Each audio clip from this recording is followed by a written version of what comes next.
Schüler, hier spricht Frau Miller und heute sprechen wir über Pronomen und Wortstellung. We're going to be talking about pronouns and the word order. There are some rules that you need to take into consideration, and we're going to learn them today. Here we go. So we're going to talk about dative and accusative Wortstellung, okay? In a sentence that contains both an indirect object and a direct object, the indirect object precedes the direct object. Now, we actually already use this in German too. I didn't have to teach you because it's the same in English. You just could use that information and apply it to German, and there's no problems, okay? An example would be, he gives the woman a tent, right? Subject, verb, who the tent is being given to, and what was being given. Dative, accusative. Same word order in English, in German. Gibt der Frau, again, it's normally die Frau, but it turns to der because of Mr. Man, right? That R in Mr. is the feminine dative. Ein Zelt, a tent. And remember, neuter nouns get no ending when they're in the accusative case. Easy, right? Okay, so now here's the new stuff. When you have an indirect object or a direct object pronoun in a sentence, it is going, the pronoun, no matter what case it is going to precede the noun, okay? So let's use that same example. He gives the woman a tent, but this time I'm going to use a pronoun to replace the dative case. So the word for pronoun, the woman is the dative case, is the indirect object, and I would use the pronoun ihr to replace der Frau, right? In English, I would say her. And here, so stays the same. It stays the same noun. The pronoun's going to come in front. So in English, I would say he gives her a tent. And in German, I would say gibt ihr ein Zelt. Okay? Also, not too crazy. All right? This is the opposite. Now we're going to use an accusative pronoun to replace the word for a tent. Okay? So in English, I would say it. A tent in German is das Zelt. It's a neuter noun, and I would choose the pronoun es. Neuter nouns don't change when they become direct objects, okay? In English, it just would be it, right? Now, the noun's going to stay the same. So the dative noun is the woman. In German, I would say der Frau. And again, I know it's dative because of this article on the front. I don't know if you can remember way back to German 1 when I say we use the articles to tell the function of the noun in the sentence, and Germans can move around their words a little bit more than we can in English. This is a good example. I know that the woman was being given the tent because it's der Frau and not die Frau. All right? And then again, in their English, that would just translate to the woman. But here is where we have some problems. It doesn't really sound right for me to say, he gives it the woman. Now, I could say he gives he gives it the woman. Just doesn't make any sense. But that is the word order in German. So you want to remember, if there's a noun and a pronoun, the pronoun's always going to come first. It doesn't matter what case it is. Okay? So here's another situation you could have. If a sentence contains both an indirect object pronoun and a pronoun that's in the direct object, okay? So I have a direct object pronoun and an indirect object pronoun. It would be like, he gives her it, okay? The accusative pronoun is going to come first, and that is not exactly how it is in English. Let's see, okay? Gibt, again, the accusative case would be what's being given. In this case, it would be the tent. In English, I would say it. In German, I would say es. And the dative pronoun is going to be the woman. In English, I would say her. In German, I would say, oh, it's not working for me here. It, ihr, okay? There we go. So the correct word order of pronouns in this sentence would be gibt es ihr. And that's not exactly how it is in English. I wouldn't say he gives it her. I could say he gives her it, or he gives it to her. I could say that, okay? But without any extra prepositions, the correct word order in German is gibt es ihr, okay?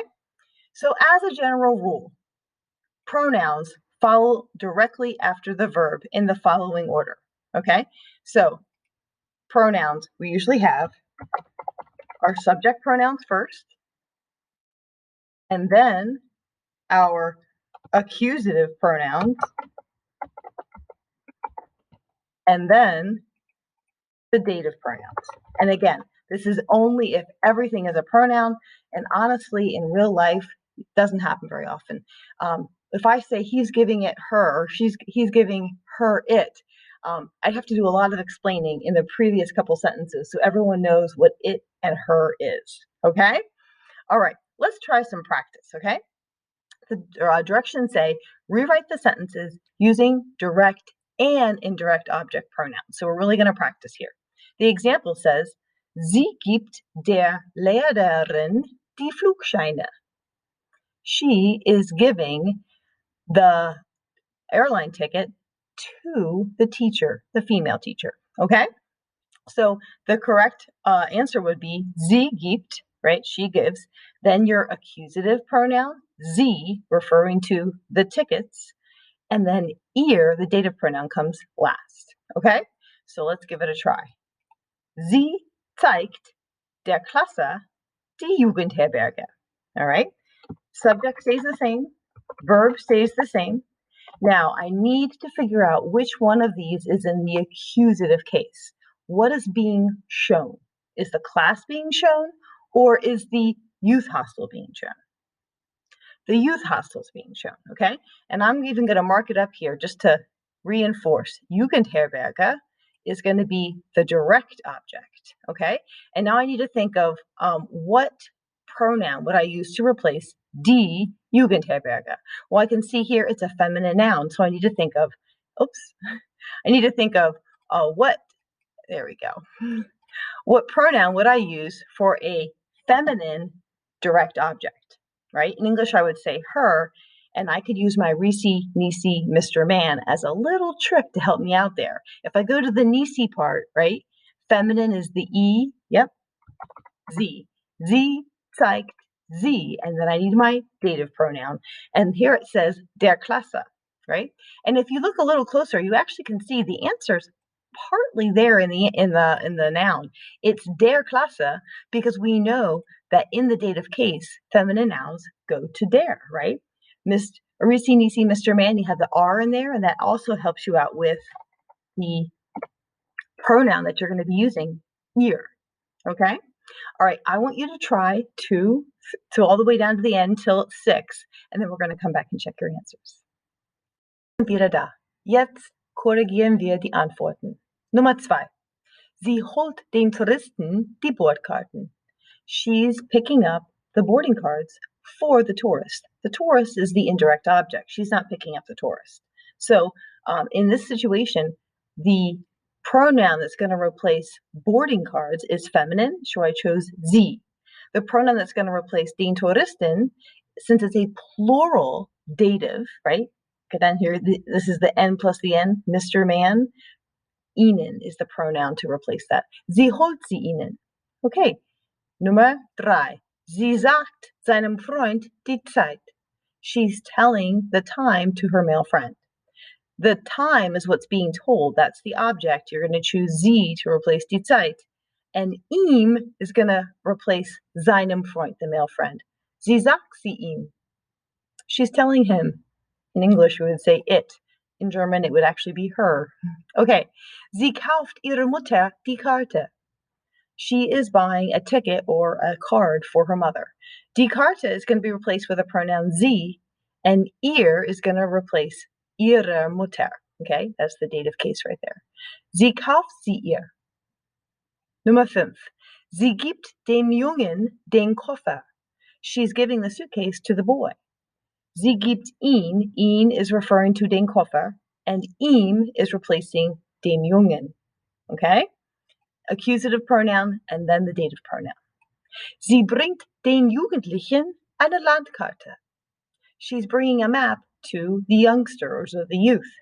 And again, sie comes first. That's referring to the accusative, the direct object there. And ihnen is replacing the youth or the young people. Okay, und jetzt machen wir die zweite Übung. Okay? Beantworte die Fragen. We're going to answer each question with the information given in parentheses. So the example is, wem sagt die Zeit? To whom is he telling the time? And the answer is his girlfriend. Okay, so we're going to say sagt sie. Sie is referring to die Zeit. It's a pronoun. And the information that you're going to give is seiner Freundin. That comes in the dative case because he's giving the information to his girlfriend. Remember, when we have a pronoun in the sentence, it doesn't matter what case it is, it's always going to come in front of the noun. Okay? Wem kauft sie die Bluse? Whom is she buying the blouse, or for whom, right? And the answer is ihre Tante. So she is buying, sie kauft. Sie is the subject of the sentence. I can tell because it comes here right after the verb, right? And we use inverted word order with questions. Sie kauft. Now we're going to tell whom or what was being bought, and we don't need to rephrase it in the sentence because we already know for the question. We're going to use the pronoun sie for die Bluse, and then we're going to say the answer, ihre Tante. Die kauft sie ihre Tante. She's buying it for her aunt. Okay? I'd like you to use that model and go down and do 2 bis 5 and then come back and check your answers. Und jetzt korrigieren wir die Antworten. Nummer 2. Wem gibt sie die Bordkarte? Whom is she giving the boarding ticket to? And the answer is her friend. Now, since she's giving it to her friend, that's the indirect object, your answer needs to be in the dative case, okay? So we don't really need to restate the noun in the question because it's clear because it was just said. So we could say, sie gibt sie. Sie is the new information. You're using the new information from this notes. And you're going to replace Bordkarte, right, with the pronoun sie because it's just in the accusative case. Sie gibt sie deiner Freundin. She's giving it to her friend or your friend. Okay? Nummer 3. Wem bringt das Eis? Whom is he giving the ice cream? And the answer is die Dame, the woman. So I would say bringt es der Dame. He's bringing it to the lady. Again, it's der Dame because I'm asking whom is he bringing the ice cream to? It's the dative case, the indirect object. Nummer 4. Wem zeigt die Stadt? Whom is he showing the city? And the answer is his uncle. His uncle is being shown the city. The city is being shown to him. Indirect object. Your answer will be in the dative case. Zeigt sie. Sie is the pronoun we use to replace die Stadt, seinem Onkel. Okay? Pronoun comes before the noun. Nummer 5. Wem holt sie den Flugschein? Whom is she getting the ticket for? And the answer is der Fluggast, the passenger, who's a male passenger. Then I would say, sie holt ihn. Ihn is the pronoun replacing den Flugschein, dem Fluggast. Gute Arbeit, okay? Wir sehen uns gleich. Ciao.